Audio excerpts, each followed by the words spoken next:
Hi, good afternoon, and welcome to Gender Speaker Live.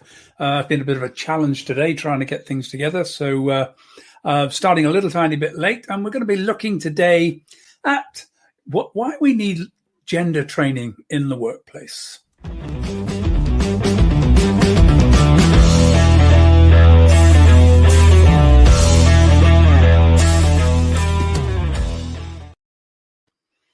Hi, and welcome.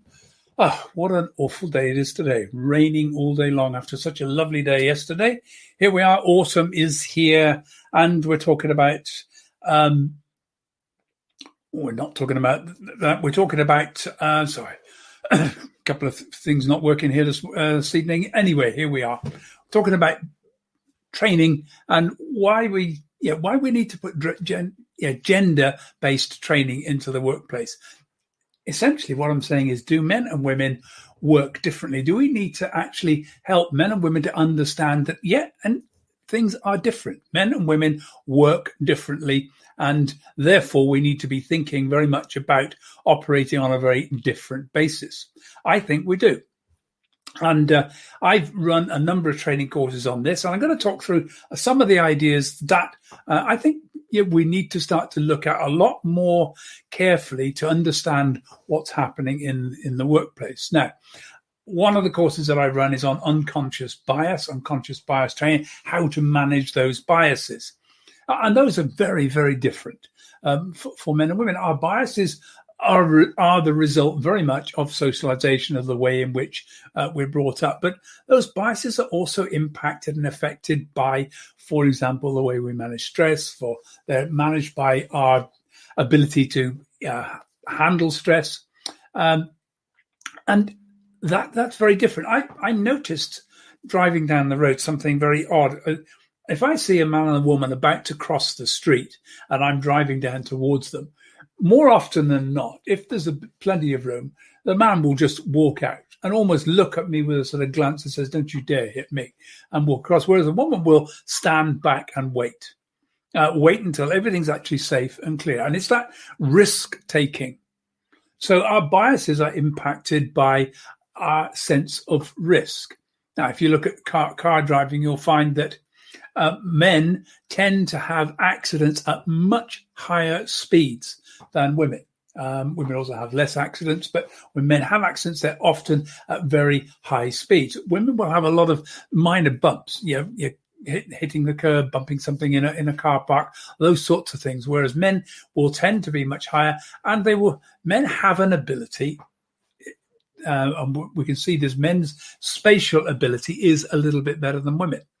And that's probably biologically developed over thousands and thousands of years, because men have been hunters. That's been the primary role of men. Women have hunted, but in the main, it has been the males within tribes that have been the hunters that have gone out, and they have developed the ability, much greater upper body strength, therefore much better ability at using spears and weapons.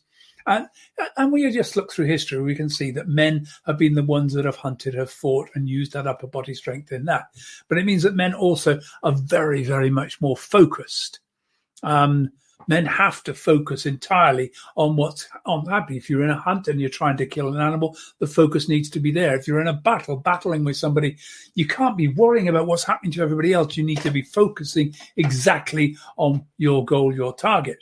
And that we find seems to be borne out by the fact that there's a greater level of connectivity within a woman between the right and left sides of the brain. And what that means for women is that they have a much better awareness of what's happening around them. They have greater peripheral vision.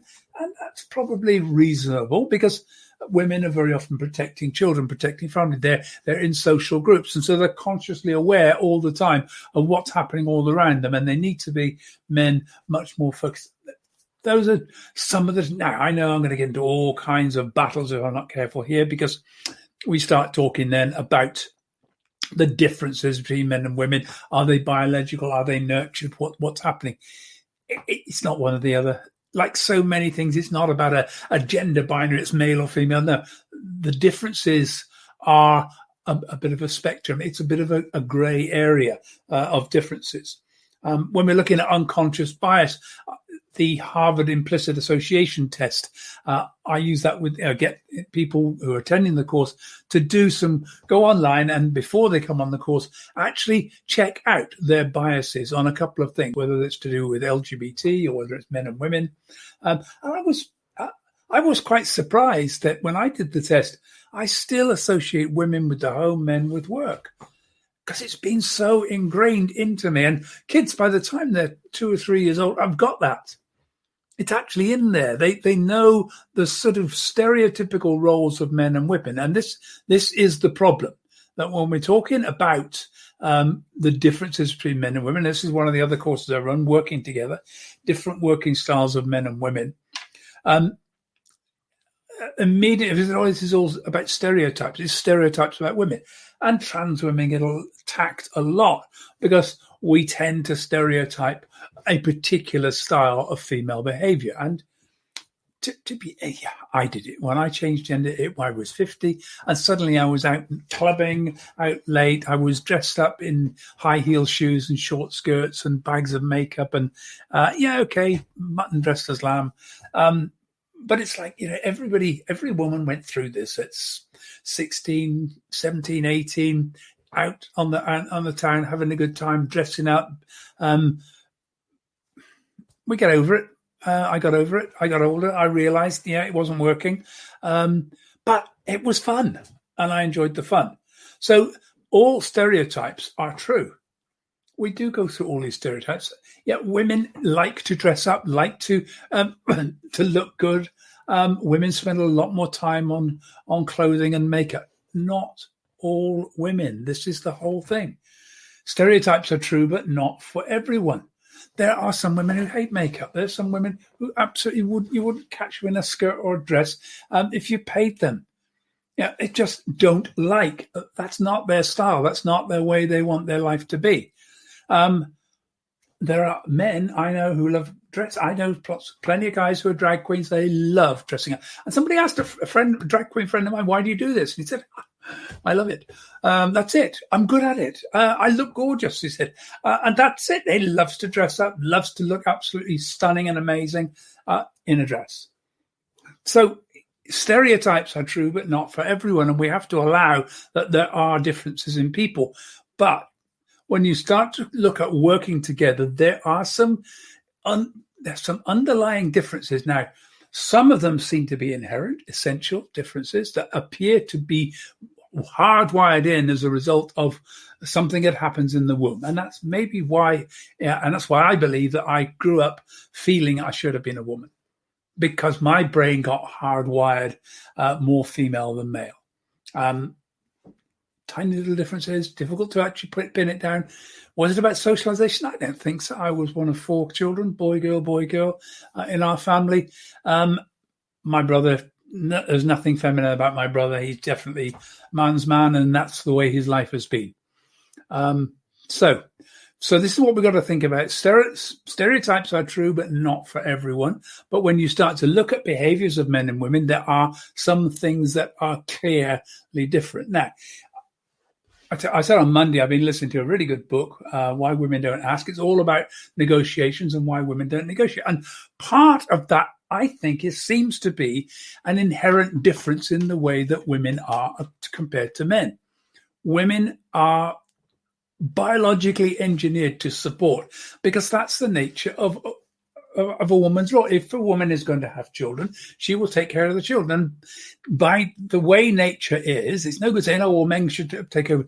Yeah, men aren't physically constructed in order to provide the care that a child needs in those first couple of years. That's a job which is going to be handled mostly by women. And we're changing our society, and we're getting men a little bit more interested in childcare. But essentially, there's an instinctive nature in women to take care of their children. Not all women. I have plenty of women friends, haven't had children, don't want children, wouldn't want children. So one of the differences that came up in this book is this idea of the fight or flight responses. Stress results in a fight or flight response. And it's something we've just accepted. That's the natural way it is. Yeah. when they're stressed, the saber-toothed tiger arrives. Oh, you fight it or you run. Now, some years ago, not that long ago, about 10 years ago, two women researchers looked at the research that had been done on this, and they discovered that 90% of all the research done on fight or flight responses had been conducted by looking at men. And in fact, in some cases, they had eliminated women from the study because the women's results seemed to be out of line with the rest of the results. So they removed them because they were messing up the figures. Great, there we go. So these women started to look a lot more at how do women manage stress? And they identified that there is a chemical the body produces called oxytocin as a result of stress. And oxytocin has a calming effect. It actually counters the fight or flight response. And this oxytocin's effect, this calming effect of oxytocin, is actually magnified by estrogen, and it's actually reduced. The effect is significantly reduced by testosterone.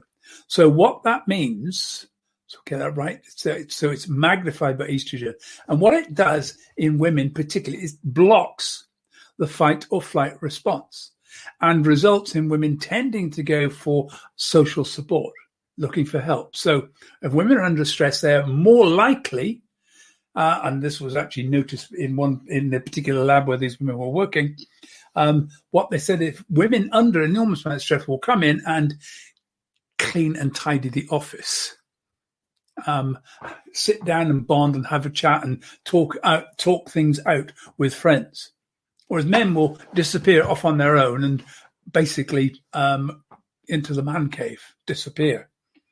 So what we're seeing is differences in the way in which men and women respond. So that's the purpose of looking at that. I think that when men and women are working together, we need to look and understand what those are. I find it one of the problems about men and women working together, obviously, is sex invariably gets in the way. And I've worked in a few companies where there was an absolute rule, no relationships in the office, because they caused unnecessary. It took people's mind off the work. It caused all sorts of stress with it. If people are going out and then they fall out, and it creates a huge amount of additional emotional problems within the office, which don't help the productivity in the office. So keeping relationships out of the office is often a very good idea. So the other thing I've looked at is social styles. And a lot of people have come across this. I've been on so many different courses looking at this, and it's one of those topics that really fascinates me. It all started with Hippocrates way back 2,500-3,000 years ago in Greece. And Hippocrates came up with 4 different social styles, and the names of which I've now instantly forgotten: phlegmatic, colic, sanguine. I've forgotten the 4th one. But anyway, he came up with those 4 styles, which were really, from a health point of view, he was looking at it. In the 19th century, Carl Jung picked the same theme up, and he started to look at them.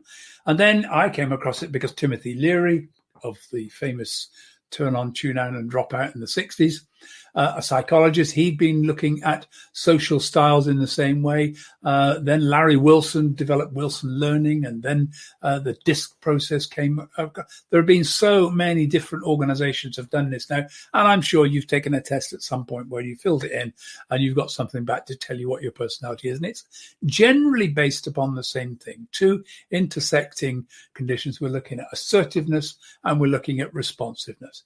How assertive are you? To what extent do you tell people what to do? To what extent do you tend to ask and go along? And responsiveness is how people orientated are you? So you've got people orientation and task orientation. And what's interesting is that when you look at the statistics around this, there's a much higher number of women who are people orientated than men, and there are far greater men who are task orientated. And we just find that it splits very distinctly that way. And the task orientated people tend to be in engineering and senior management and such like, very highly focused, whereas the people orientated people tend to be in marketing, public relations, caring society.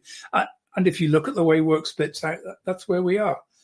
despite all the attempts to shift women into construction and manufacturing and mechanical engineering, more are now doing so, but it's still not a primary choice. Whereas if you look at caring, we've got 70-80% of caring staff are female.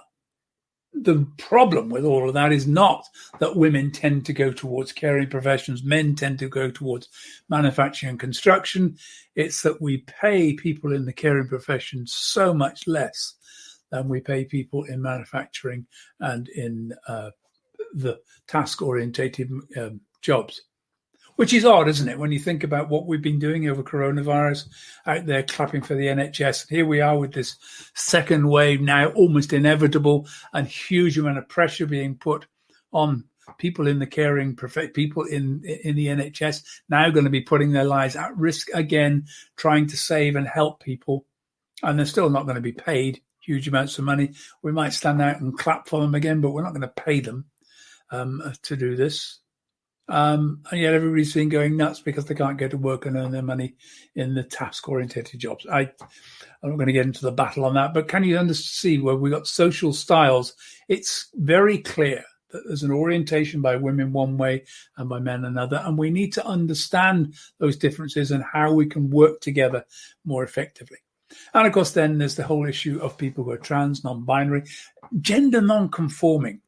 And gender non-conformity messes with people's heads a bit, doesn't it? You go into work and suddenly you're faced with someone who isn't presenting gender, isn't acting, isn't speaking, isn't behaving in the way that you expect for someone who is a man or who is a woman. And it creates all manner of discomfort. So how do we learn to handle that? Best way is to get awareness training.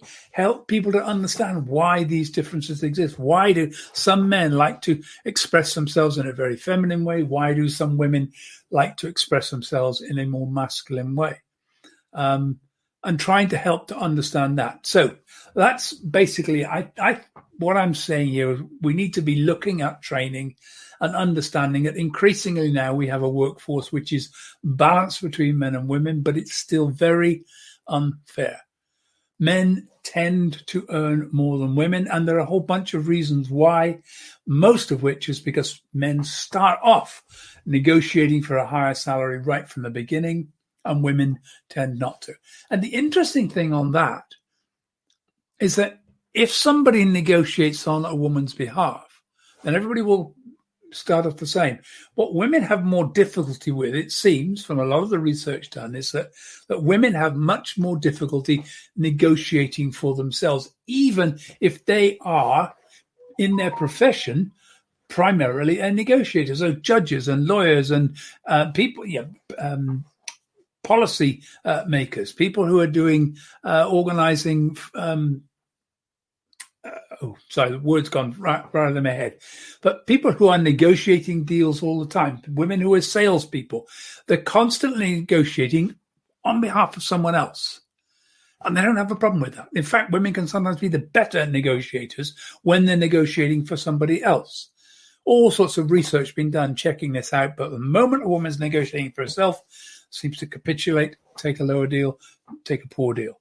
And women invariably end up not getting the right income in jobs, not getting promotions, not getting pushing their own careers ahead because they find it difficult. And that appears to be something that is actually inherent in the way that women engage with other people. All a bit challenging, all a problem. So within the workplace, I think it's make sure you have a look. Now, I've got a transgender awareness course going on the 20th of October. That's just going to be looking at the differences about why people are gender variant, gender non-conforming. Why are we different? What's causing that? And what you can do in the office to make it more fair, to get rid of that exclusion or that tendency to exclude people who are different. How can we make trans and non-binary people and LGBT people generally more included within the workplace so that they feel more comfortable, feel part of the team? That's what it is. I'm doing this on a basis that you pay what you can afford. I'm suggesting a minimum of £20 per head. It's a 2-hour workshop. Very interactive. Lots of questions afterwards. I'm happy to hang around afterwards. I'll be answering any questions. I can deal with individual people who've got specific personal questions within their office. Perfectly happy to handle that. But it is a good interactive workshop. I'm shifting it from the live person-to-person environment into the online environment, and I've had to make some changes. I'm still in the process of making some of those changes. Each time I run a course, I'm finding something different that's beginning to work, learning from all sorts of people. So do come along. It will be a great event. 20th of October is that one. You'll find the details if you just look down in the entrance at the bottom in the details about this program. You'll find a link there. Click on that and you'll get to the Eventbrite where you can book on the course, and I look forward to seeing you there.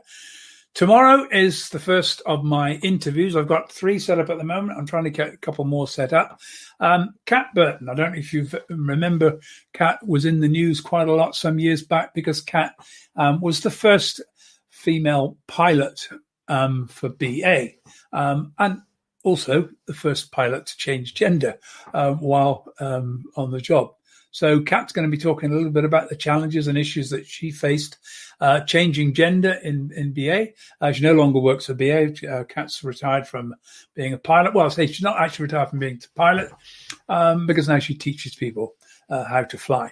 So join me tomorrow, 4 p.m, when my guest will be Kat Burton, and I'm looking forward to that. For now, have a fabulous evening in this rather murky, damp. I don't know whether it is where you are, but it's a bit murky and damp here. And I look forward to seeing you tomorrow when we'll have a great chat with Kat. Thanks for being with me. Take care. See you tomorrow.